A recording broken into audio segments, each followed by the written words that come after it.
নমস্কার সকলকে easy English learning চ্যানেলে স্বাগত। আজকের ভিডিওতে আমরা ইংলিশ গ্রামারের যে বেসিক জিনিসগুলো আছে যেগুলো তোমরা সবাই জানো হয়তো, কিন্তু অনেকে ডিটেলসে জানো না। তাই আজকে আমরা একদম ইংলিশ গ্রামারের বেসিক জিনিসগুলো নিয়ে ডিটেলসে আলোচনা করব। তাই তোমরা ভিডিওটা স্কিপ না করে অবশ্যই প্রথম থেকে শেষ পর্যন্ত দেখবে। আর যারা চ্যানেলটা প্রথম দেখছো বা চ্যানেলটা এখনো সাবস্ক্রাইব করোনি, তারা অবশ্যই চ্যানেলটা সাবস্ক্রাইব করে পাশে থাকা বেল বাটনটা প্রেস করবে, যাতে পরের ভিডিওগুলো আপলোড করার সাথে সাথে তোমাদের কাছে নোটিফিকেশন পৌঁছে যায়। দেখো, আমরা আগের ভিডিওতে আলোচনা করেছিলাম ইংলিশ কি, ইংলিশ আমরা শিখবো কেন, ইংরেজি আমরা কিভাবে শিখবো। আর আমি তোমাদের আগেই বলেছি যে এই চ্যানেলে মেনলি আমরা English grammar, English writing skill এবং ইংলিশ স্পিকিং স্কিল এই তিনটে বিষয় নিয়ে আমরা ভিডিও আপলোড করব, আলোচনা করব। তাই আজকে আমরা প্রথম ভিডিওতে একদম ইংলিশ গ্রামারের যে বেসিক জিনিস একদম প্রথম থেকে আমরা শিখবো বলেছি যে লেটার। লেটার কাকে বলে? লেটারের বাংলা অর্থ হলো অক্ষর বা বর্ণ। তাহলে লেটার কাকে বলে না, ইংরেজি ভাষা লেখার সংকেত, চিহ্ন বা প্রতীককে আমরা লেটার বলবো। বাংলাতে যেমন আমরা অ আ হ্রস্ব ই দীর্ঘ ই এরকম লেটার আছে, অক্ষর আছে, ইংরেজিতেও সেরকম এবিসিডি করে অক্ষর আছে বা লেটার আছে। তাহলে লেটারের সংজ্ঞা হলো ইংরেজি ভাষা লেখার সংকেত, চিহ্ন বা প্রতীককে আমরা বলবো লেটার। দেখো, ইংরেজিতে লেটার আছে মোট 26টা। এটা খুব ভালো করে মনে রাখবে যে ইংরেজিতে টোটাল এ থেকে জেড পর্যন্ত মোট 26টা লেটার আছে।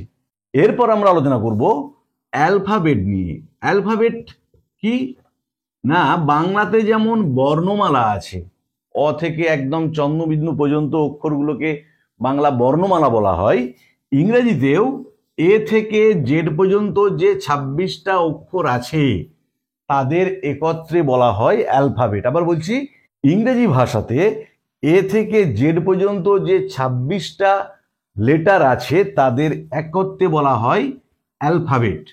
দেখো, ইংরেজিতে তাহলে মোট 26টা লেটার আছে, সেগুলোকে আমরা অ্যালফাবেট বলবো। দেখো, লেটার আমরা যেগুলো লিখি সেগুলো দু রকমের হয়, একটা হচ্ছে ক্যাপিটাল লেটার আর একটা হচ্ছে স্মল লেটার। যে স্মল লেটারও আমরা লিখি আর ক্যাপিটাল লেটারও আমরা লিখি। কোথায় ক্যাপিটাল লেটার ব্যবহার হয় আর কোথায় স্মল লেটার ব্যবহার হয় তা আমরা অনেকেই জানি, কিন্তু আমি পরে একটা ভিডিও আপলোড করব, সেখানেতে ডিটেলস আলোচনা করব কোথায় ক্যাপিটাল লেটার ইউজ হয় আর কোথায় স্মল লেটার ইউজ হয়। কারণ এক্ষেত্রে দেখেছি লেখার সময় অনেকেরই কিন্তু ক্যাপিটাল লেটার এবং স্মল লেটার লেখাতে গন্ডগোল হয়ে যায়। তাই আমি পরের ভিডিওতে একদম ক্যাপিটাল লেটার এবং স্মল লেটারের ব্যবহার নিয়ে ডিটেলস আলোচনা করব। দেখো, অ্যালফাবেট কাকে বলে সেটা আমরা জানলাম। এরপরে অ্যালফাবেটে যে 26টা অক্ষর আছে সেই 26টা অক্ষরকে আমরা দুটো ক্যাটাগরিতে ভাগ করি, একটা হলো ভাওয়েল আর একটা হচ্ছে কনসোনেন্ট। আমরা সবাই জানি ভাওয়েল আর কনসোনেন্ট। ভাওয়েল মানে হচ্ছে স্বরবর্ণ, যেটা বাংলায় বলি, আর কনসোনেন্ট মানে যেটাকে আমরা বাংলায় বলি ব্যঞ্জন বর্ণ। দেখো, বাংলা বর্ণমালাতে কিন্তু স্বরবর্ণ আর ব্যঞ্জন বর্ণগুলোকে পুরো আলাদা করে দেখানো আছে। অ থেকে ঔ পর্যন্ত হচ্ছে স্বরবর্ণ আর ক থেকে চন্দ্রবিন্দু পর্যন্ত হচ্ছে ব্যঞ্জন বর্ণ। ইংরেজি অ্যালফাবেটেতে বা ইংরেজি বর্ণমালাতে কিন্তু সেরকম কোনো ডিভিশন নেই। এই 26টা লেটারকে পুরো ওরকম সেপারেট ভাবে দেখানো নেই। ওই 26টা লেটারের মধ্যেই ভাওয়েল এবং কনসোনেন্ট একসাথেই রয়েছে। এর মধ্যে 5টা ভাওয়েল আমরা সবাই জানি। কোন 5টা? এ, ই, আই, ও, ইউ। এই 5টা লেটার হলো ভাওয়েল। আর এই 5টা লেটার বাদে বাকি যে লেটারগুলো রইল, বি, সি, ডি, এফ এরকম করে যেগুলো আছে, জি, এইচ, এগুলো হলো কনসোনেন্ট। তাহলে এটা পর্যন্ত আমরা সবাই জানি যে 5টা ভাওয়েল, এই, আ, ইউ, যেগুলোকে আমরা বাংলায় স্বরবর্ণ বলি, আর বাকি 21টা হলো কনসোনেন্ট। কিন্তু যেটা বিষয় সেটা হলো আমরা A, E, I, O, U কে ভাওয়েল বলি কেন, বা ভাওয়েল কাকে বলে, বা আবার এই B, C, D, F, G, H এদের আমরা কনসোনেন্ট বলি কেন। দেখো, আমরা সবাই জানি A, E, I, O, U vowel আর বাকি 21টা লেটার কনসোনেন্ট, কিন্তু কেন এদের ভাওয়েল বলা হয়, কেন এদের কনসোনেন্ট বলা হয়, সেটা কিন্তু আমরা অনেকেই জানি না। দেখো, আমি তোমাদের বলে দিচ্ছি।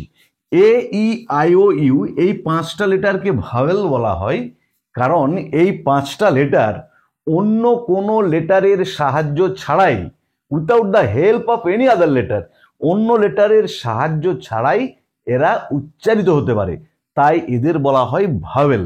আবার বলছি, এ ই আই ও ইউ এই 5টা লেটার অন্য লেটারের সাহায্য ছাড়াই উচ্চারিত হতে পারে।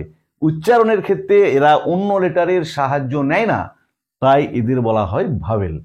কিন্তু বাকি যে 21টা লেটার রয়েছে, ধরো বি সি ডি এফ, এরা একা একা উচ্চারিত হতে পারে না। এরা যখন উচ্চারিত হয় তখন ভাওয়েলের সাহায্য নিয়ে উচ্চারিত হয়, তাই এদের বলা হয় কনসনেন্ট, বাংলায় যেটাকে আমরা বলি ব্যঞ্জন বর্ণ। যেমন ধরো যখন বলবো বি, দেখো ব ই, তাহলে ই ভাওয়েলটার সাহায্য নিয়ে কিন্তু বিটা উচ্চারণ হলো। যখন বলবো জে, জ এ, তাহলে এ ভাওয়েলটার সাহায্য নিয়ে কিন্তু যেটা উচ্চারিত হলো। তাহলে আমরা দেখছি কনসনেন্ট গুলো কখনোই একা উচ্চারিত হতে পারবে না। উচ্চারণ হওয়ার সময় এরা ডিপেন্ড করে, দে ডিপেন্ড অন ভাওয়েলস, তারা ডিপেন্ড করে, নির্ভর করে ভাওয়েলের উপরে, তাই এদের বলা হয় কনসনেন্ট। তাহলে আমরা লেটার, অ্যালফাবেট, ভাওয়েল, কনসনেন্ট কাকে বলে বা কি তা নিয়ে ডিটেলস আলোচনা করলাম। এরপরে যেটা জানবো সেটা হচ্ছে সেমি ভাওয়েল। খুব ভালো করে দেখবে, এটা খুব ইম্পর্টেন্ট জিনিস। আমরা হয়তো অনেকেই জানি কিন্তু আবার অনেকে জানি না, তাই আমি তোমাদের ডিটেলসে বলে দিচ্ছি। সেমি ভাওয়েল কাকে বলে? দেখো, সেমি মানে কি? অর্ধ, আর ভাওয়েল মানে স্বরবর্ণ, স্বর। তার মানে সেমি ভাওয়েল কথাটির অর্থ হলো অর্ধস্বর, বাংলায় যেটাকে বলা হয় অর্ধেকটা স্বরবর্ণ। মানে এরা অর্ধেকটা স্বরবর্ণ এবং অর্ধেকটা তার মানে ব্যঞ্জন বর্ণ। তাহলে এবার কাকে সেমি ভাওয়েল বলে? দেখো, মনে রাখবে যে 21টা যে কনসোনেন্ট ছিল তার মধ্যে ডব্লু এবং ওয়াই এই দুটো লেটারকে সেমি ভাওয়েল বলা হয়। এটা আমরা অনেকেই জানি যে ডব্লু এবং ওয়াইকে সেমি ভাওয়েল বলে। এর পরের যেটা প্রশ্ন বা পরে যেটা জানতে হবে, ডব্লু এবং ওয়াই এই দুটো লেটারকে কেন সেমি ভাওয়েল বলে বা অন্য লেটারগুলোকে কেন সেমি ভাওয়েল বলছে না? কারণ দেখো, ডব্লু এবং ওয়াই এই দুটো লেটার যখন কোনো ওয়ার্ডের মাঝে বা শেষে বসে তখন এরা কিন্তু ভাওয়েলের মতো কাজ করে। কি বললাম?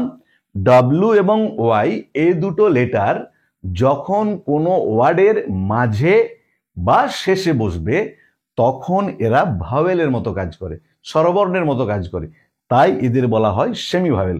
যেমন ধরো বললাম স্কাই, দেখো শেষে বসেছে। বললাম মাই, বললাম হোয়াই, বা ধরো ব্রাউন, দেখো এখানে ওয়াই ওয়াই ওয়াই ডাব্লু হয় শেষে বসেছে না হলে মাঝে বসেছে। এখানেতে কিন্তু এই ওয়াই এবং ডাব্লু যেগুলো আমি আন্ডারলাইন করেছি এরা সবাই ভাওয়েলের কাজ করছে। এখানেতে তার মানে ওয়াইটা বা ডাব্লুটা হলো সেমি ভাওয়েল। কিন্তু এই ডাব্লু এবং ওয়াই এরা যখন কোনো ওয়ার্ডের শুরুতে বসবে তখন এরা ভাওয়েলের মতো কাজ করবে না।